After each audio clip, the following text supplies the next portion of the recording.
talking about some shit that's going into a new era like us, we got an era ending though. Yeah. No Jumper is about to close its doors, maybe it seems like. Well, not all the way. They're rebranding. And Adam22 got on his Instagram and was basically telling niggas that like things might look a little different. Yeah. And No Jumper that we are used to is not going to be the same thing. I think they lost their Instagram. And just some things like there was some things that have happened with them on top of obviously the Rico and some shit going on like around the actual building itself, where I think Adam as a business person had to step back and be like, all right, am I making fiscally responsible decisions with this content, with how I'm moving with this business? Because at the end of the day, we see the pod and all the clips and all that, but it is a real business. Yeah. How am I going to make this a sustainable thing? So No Jumper, we're not going to say it's clipped, but they're going to look a little different going forward. Yeah. I mean, he heard news. He heard news that we were changing our name, bro. I had to make some space. Nah, but real like yeah, I mean, I think we probably saw this coming. Yeah. And I don't want to ever say it's good to see somebody fail, because it's not. You feel for it. But I think when a platform is built on things that we've come on here and spoken out about how they're not necessarily beneficial to communities and it's not necessarily positive content all the time, I think, yeah, this is kind of what happens. You know, 100%. It's not like, I think when you do things the right way, you last a long time and you see a lot of success. Hey, your energy matters, bro. Don't do bullshit. Don't push bullshit. Don't push bad narratives. Don't push like toxic shit. Adam has always had a very condescending tone about him to me a little bit. And I respect him because like as a kid growing up in this shit, knowing that I want to be in music, but not necessarily an artist, I did at a point look up to what Adam was doing when he was getting on a lot of the young niggas, you know what I mean? And as I grew and understood the motives behind some of the stuff he was doing, that's when my opinion kind of soured on him. But it would be foolish to discount his impact and what he's done for our generation, because I do think he put a lot of people on to a lot of really, really dope artists and has done some cool things in the culture. But overall, I mean, the nigga sold out. I wonder if he's making more bread from fucking his wife on camera than he is from actually doing interviews. Like, you know he is. I think and he had to really step back and do the financials and be like, all right, so I'm missing this scene to go do an interview with fucking Crip Mac. Does that really, really make sense for the books? I don't know.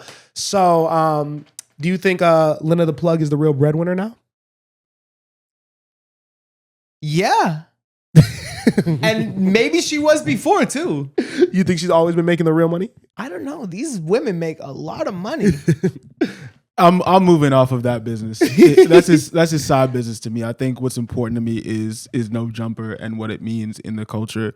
Look, I feel like we said, the foundation was shaky, right? Like even if it comes out in a different form, it's like I think there's a direct correlation, even though they are kind of different things, right, between a No Jumper and a Rolling Loud. Mm-hmm. I think they both came up around the same time, around the same artists and similar types of content, where it was targeted at young kids listening to like the new underground music. X, for me, was my first No Jumper interview. Same. I also saw him on Rolling Loud, and that was the first time I heard about Rolling Loud. So for me, they're directly correlated.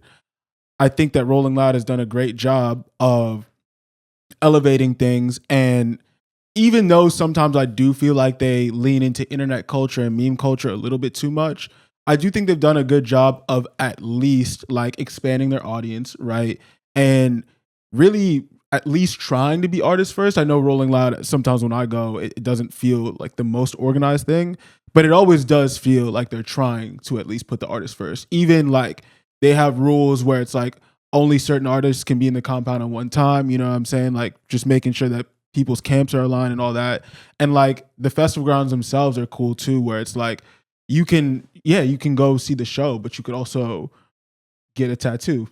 You know what I'm saying? You could also enjoy like a whole bunch of like, when it's in LA, like a whole bunch of like local LA food and stuff. Like it definitely feels like they are a little bit more community serving, whereas No Jumper felt like they were using the community to get clicks and establish headlines and not necessarily think about how it would affect the community. Yeah, that makes sense. Hopefully I put that in the right way. No, I think I love that comparison. And you can kind of see where the paths diverged a little bit. Mm-hmm. I also think this is a big moment in LA culture, because I think it symbolizes something that's been happening for a while because I think No Jumper built a lot of its content and people around gang violence and gangs. And that's something that has like plummeted in LA. You know what I mean? Like, I think everyone's starting to realize it's played out.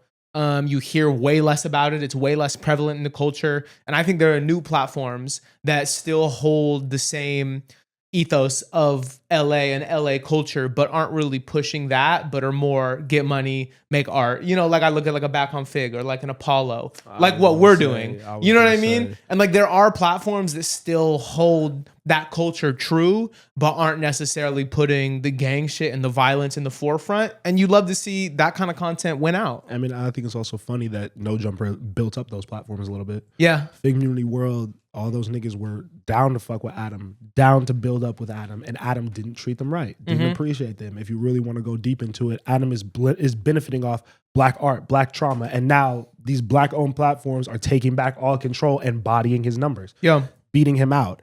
And Adam, for people like us, I think is a really good example of why you can't be content over everything. Yeah. I think that so much you do have to walk this line because, again, these are businesses. Like, I think we would love to come on here and talk about all the shit we want to talk about and like really like have like super fleshed out intelligent conversation, but like you have to be funny sometimes and you have to maybe make the joke that you don't always want to make, or maybe talk about something that you're not super passionate about because you know it's relevant in the culture right now. Yeah. And you do have to walk that line, but you can't ever fully just commit to the bit.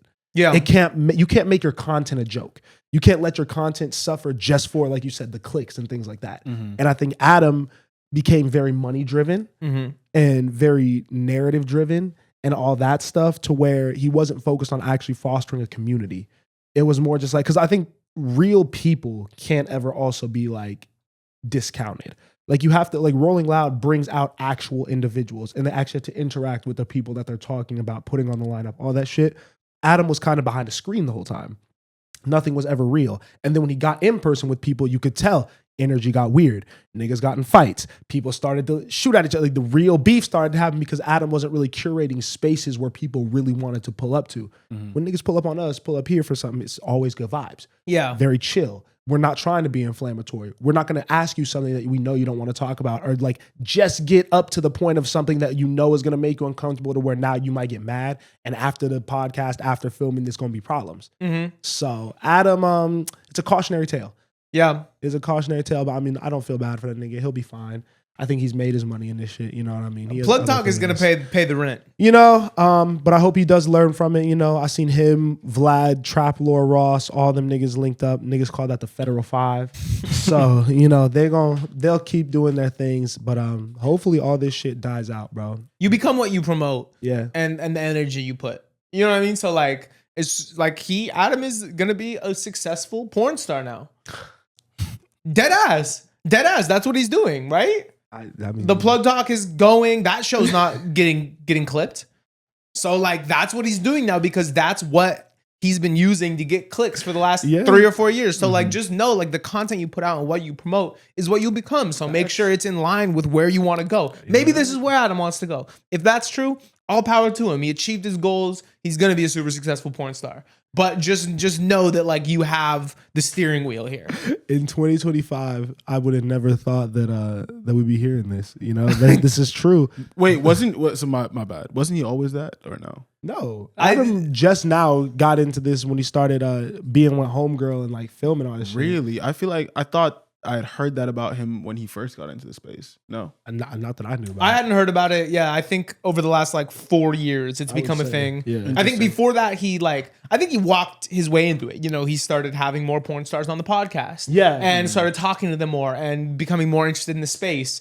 Then he maybe filmed a scene, and then he started dating Lena, and it just kind of like really networking. networking. Okay. Oh God. But yeah, RIP No Jumper, I guess.